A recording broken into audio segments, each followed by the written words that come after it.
The Intruder is a brand new horror game on Roblox that separates itself from other small indie games by having a monster that mimics the user and tries to lure them into danger.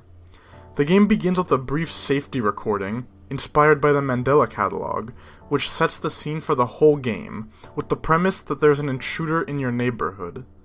The lights quickly shut off as you are reading a safety manual, and you are forced to go to your PC to reboot the system and turn the lights on. However, you must be careful as your sanity and awareness increases by doing certain actions. Staying away from the computer and in the dark for too long will drain all your sanity and lead you to a fatal loss. Additionally, if you let the telephone ring without answering it, or make yourself seen to the monster, the awareness bar will reach its peak and you will be caught and brutally killed. Similarly to Five Nights at Freddy's, the player has to check security cameras around their house, and other buildings later in the story, to ensure that the monster does not get too close.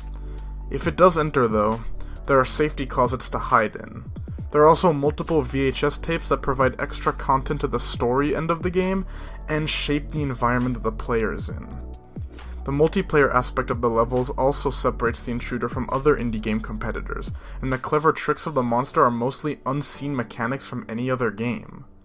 I'll be going in depth on the story, the strengths, and the uniqueness of the Intruder, and giving a basic overview/review of the entire game. What the Intruder does so much better than other horror games is how the user is immediately scared once they join the game. Instead of a long tutorial where the user is stuck reading text instead of playing the actual game, there's a brief danger alert that sets the scene for the entire gameplay experience. Additionally, the player isn't stuck in place when they answer the phone. Unlike a lot of other horror games on Roblox and Steam, you are able to walk around the room and check out the safety manual if you want to. This makes the Intruder feel natural and almost real, as there aren't introductions or features that are forced upon the player and take away from the core part of the game. The combination of the safety video, the telephone, and the manual built this environment that spooked me from the very beginning of the Intruder. However, I quickly learned that there were plenty more scary things to come. I was caught by surprise when the lights flickered off the first time I played as I listened to the phone. Since I neglected to read the manual, I found myself searching the room and trying to find ways to activate the power. Out of nowhere, the monster appeared and caught me, and despite me dying fairly quickly, I got the hang of the game and discovered my mistakes in a way that kept the game scary and enjoyable. After some reading, I managed to activate my computer and look at the cameras. Immediately, I was reminded of Five Nights at Freddy's. The camera layout and visuals were almost identical to the FNAF series, but this wasn't a bad thing at all. For a video game about an intruder in your house, the glitching and pixelated cameras felt like real recordings, and I got to explore my environment around me despite being physically stuck in one room. The first time I saw the monster's face in the surveillance video, I immediately became alarmed, and I switched through various different cameras to keep track of it. Funnily enough, I was caught by the surprise a second time when all the camera systems shut off and I had to restart the power. The ringing phone in the background didn't help either, as I was in a rush to repair everything before I was caught. However, the game made it clear that the monster was approaching fast, so I made a dash for the closet as it entered the room. This sequence of events was honestly terrifying and stressful. Despite the Intruder having a simple premise, each little part of the game's environment truly played their part perfectly to make the situation seem more dire. As my awareness and sanity was going up, I had to fix various problems and find a way to monitor the Intruder. This type of multitasking and prioritizing is seen very rarely in any horror game at all, especially one made in Roblox. While these details help elevate the scariness of the monster, the Intruder's design alone is extremely spooky. Its dark figure and destroyed teeth make it seem inhuman, and its giant eyes that seem to stare in different directions gives it a sense of rage and evil. Seeing the Intruder through the door made me realize how tall it really was, and watching it in the closet gave me a worry that it would open the door and find me.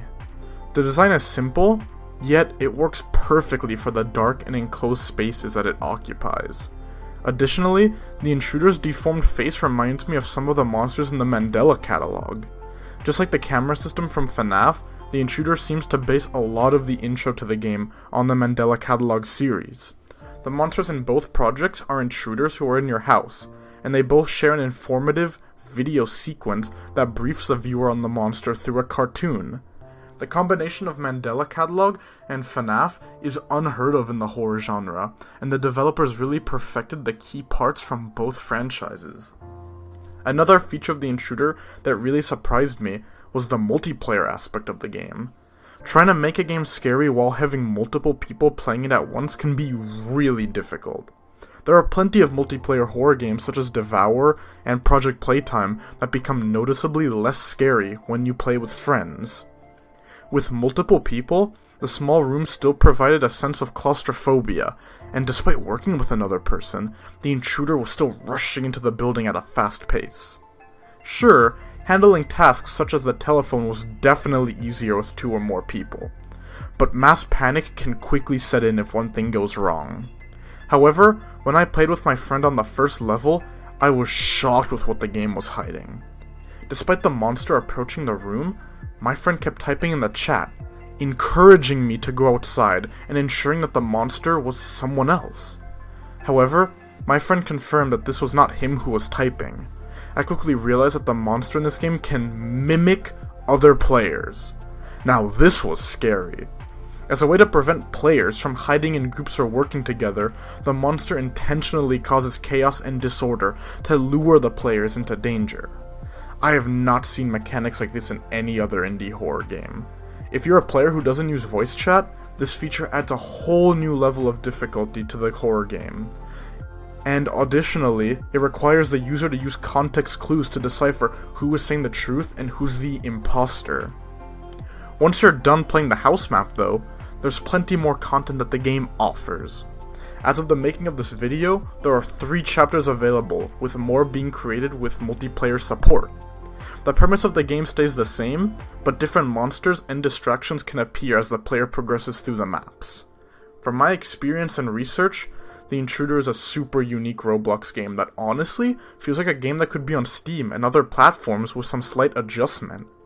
Franchises such as FNAF and Mandela Catalogue are combined with different unique features and independent lore that shapes a game which is truly scary, whether you're playing it alone or with friends. I really enjoyed playing The Intruder, and if you enjoyed this video, let me know and I may go in depth on the later chapters of the game in the future. Thank you.